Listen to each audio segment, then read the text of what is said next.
ഭക്ഷണ സമയത്ത് നമ്മുടെ കൂടെ ഇരുത്തണം കുട്ടികളെ. ഓവറായിട്ട് കഴിക്കുന്നതിനെ നിരുത്സാഹപ്പെടുത്തണം. പലപ്പോഴും നമ്മുടെ നാട്ടിൽ നേരെ തിരിച്ചാവും. ഇവനെ കണ്ടോ ഉസ്താദേ, നല്ല മോനെ, ഒന്ന് തീരെ തിന്നൂല, എന്തെങ്കിലും തിക്കറുണ്ടോ, ഹൗ ചോദിക്കും. ഒന്ന് നല്ലോണം തിന്നണം. ഓൻ എത്ര തിന്നും? ആകെ 2 ചപ്പാത്തി 2 പത്തിരി ഒക്കെ തിന്നുള്ളൂ. ഓൻ എത്രാം ക്ലാസ്? 2ാം ക്ലാസ്. പിന്നെ എത്ര തിന്നണ്ടേ? ഇവനാകെ UKG എത്ര നല്ല തിന്നും, നല്ല മോനം. എത്ര തിന്നും? 5 ചപ്പാത്തിയോ. ഇവൻ SLC ആയാലും എന്തായിരിക്കും അവസ്ഥ? വീടിനെ വിഴുങ്ങാൻ സാധ്യതയുണ്ട്. ഓവർ തിന്നുന്നതിനെ നിരുത്സാഹപ്പെടുത്തിയേ വേണ്ടത്. ഓവർ തിന്നുന്നതിനെ നിരുത്സാഹപ്പെടുത്താണ് വേണ്ടത്. ഭക്ഷണം കഴിച്ചുകൊണ്ടിരിക്കുമ്പോൾ മറ്റുള്ളവരെ നോക്കുന്ന സ്വഭാവമുള്ള ചില പിള്ളേരുണ്ടാവും, അതും നിരുത്സാഹപ്പെടുത്തണം. ഫസാലിമാൻ പറയുന്നുണ്ട്, എല്ലാവരും ഇങ്ങനെ ഫുഡ് കഴിക്കാം മൗലിദ് കഴിഞ്ഞിട്ട്, അല്ലെങ്കിൽ ഹൗസ് വാമിങ്ങിന്റെ ഫംഗ്ഷനിൽ വേറെ എന്തെങ്കിലും പ്രോഗ്രാം.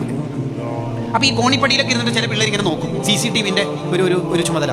മൂപ്പരെത്ര കാടയുടെ, കോഴിയുടെ, പൊരിച്ചയുടെ, ഫ്രൈയുടെ കാലം എത്രയാണ് എടുക്കുന്നത്, മറ്റേ ആൾ ഭയങ്കര തീറ്റയാണല്ലോ.